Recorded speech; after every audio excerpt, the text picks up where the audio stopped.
Hey guys, back from the holidays.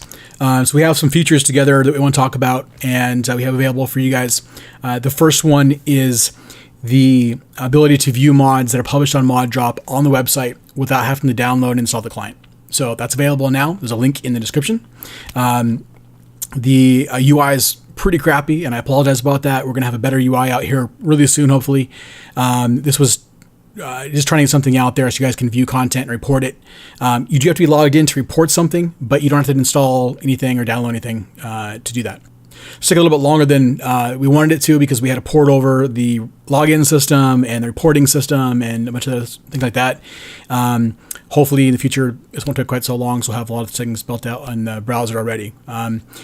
The reporting system is actually the exact same system we have in the client. We've had there for forever. And speaking of reporting, so we went through a bunch of the reports that we had received over the holidays. There's actually only like 7 or 8 mods that reported, so we removed that content. So let me explain how we go through reported mods real quick. The first thing we do is look at the date it was published on ModDrop, and then the date it was published on another site, the site that was it's pointed to in the report. And if the date on ModDrop comes after, then we assume the other site has is more valid or the author is more legitimate.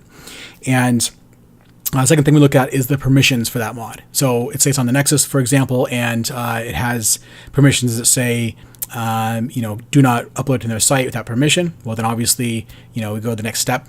And the next step is reaching out to the mod author, which we do through a PM or email or whatever form is available. And there's no excuse for mods to be uploaded to our platform without permission. We've had a very clear warning when you go to publish a mod, both you see at the very beginning of the process and on finalizing the process when publishing a mod on ModDrop, since the very beginning, since literally the day we launched the ability to publish mods, that says if you upload mods without permission, the content will be taken down, and in some cases, we can even ban the account. So there's no excuse for that. There were 2 accounts that we also took down all the content for. As a result of that, you actually see very little content for a lot of the games. It's accounted for several hundred mods. The 2 accounts had uploaded content from FilePlanet that went down back in the day. And we actually spoke with these individuals face to face. We actually met them at a LAN party here locally. And this is back when we were first working on the client. It was in beta. And we were looking for mod developers. And we were asking the crowd if anyone there created content for games we supported. And unfortunately, no one did. But a few individuals came up to us and said they had content that they had backed up from FilePlanet. And we're wondering if it was okay to upload that content to ModDrop. And we made it clear to them that they had to have author's permission or try to get a hold of them if possible. But otherwise, it was okay. And since then, it's been at least 2 years, maybe 3 years, I don't know, long time. And only a couple of mods have been reported ever. And so far it's been okay. In the last few weeks, we've had several more reported, at least for one of the accounts, which was FilePlanet Archiver. The other account, which is called Zimmer, didn't actually have any mods reported, but because both these users had uploaded content from the same location, which is FilePlanet, we just took down all the content for now. We're going to review it and make sure that the authors give permission or that there's associated rights for that content. This actually brings up a bigger question, which is modders' rights and the policies we should have around content.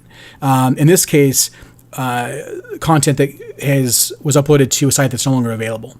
So for those of you who are unaware, FilePlanet was part of IGN and also part of the GameSpy Planet network. And back in the day, this was the biggest modding site on the internet. We're talking about, thousands and thousands, tens of thousands of mods for Morrowind and Oblivion and a lot of older games, tons of older games. Now that content's all gone. I actually reached out to IGN back in the day, spoke with several people there. I had some friends there as well, people that they introduced me to see what happened with that content, and all the content's gone. They literally just deleted it. So whatever's not available on archive.org or the handful of mods that might still be available on some of those sites, it's all gone. And that's kind of sad. That means all of that content for all of those games is no longer available. No one can play that.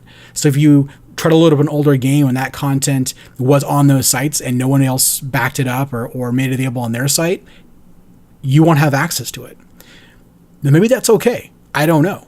I know that personally, I don't like the idea of that, right? I know that I've talked to Scott from ModDB, and I spent several hours last week talking to Robin from Nexus about some of these different policies. And I know that Nexus, back a couple years ago, uploaded, I think, 60,000 mods from Gamefront. So a very similar situation. Gamefront went down for about 6 months, and they were concerned the content was going to be gone. And so they took the content and uploaded it all to their site.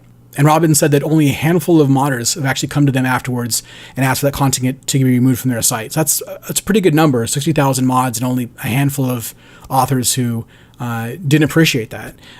I don't know if that's right or not, but personally, I can see where he's coming from. But at the end of the day, my views don't matter here, right? It's your view that matters, the community.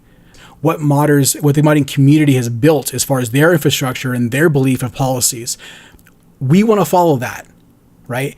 I've tried doing my views on things and I was wrong, right? I've tried talking to certain individuals who I thought could help guide us in this creating our policies, and I was wrong.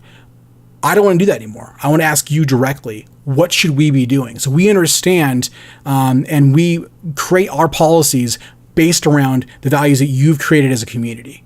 So I put together a survey. It's not very long. It's 8 questions, and 2 at the end, which are optional. All it is going through some of these situations and trying to get your views so we can understand those better. So we can create policies and moderation structures that are in line with the community. I will share this with Scott and with Robin and with anyone else who wants to see it. And so please share this with everyone you can, just among your community, and just, be honest. We want to understand where you're coming from, but also think about, what do we want to have long term? Because these policies aren't just for one-off games. These are for all the content that we'll host. And I can't speak for the other modding platforms, but I'd imagine they're going to look at this as well and take it into consideration. So if you can, please go through that. So there's a link in the description for the survey. I appreciate you guys listening to this. And I have a few more videos I want to do talking about mod packs and some of those things, as well as addressing some of the rumors that are out there that are patently untrue. But for right now, this is the first thing I want to do. So let us know what you think, and I'll talk to you guys soon. Thanks.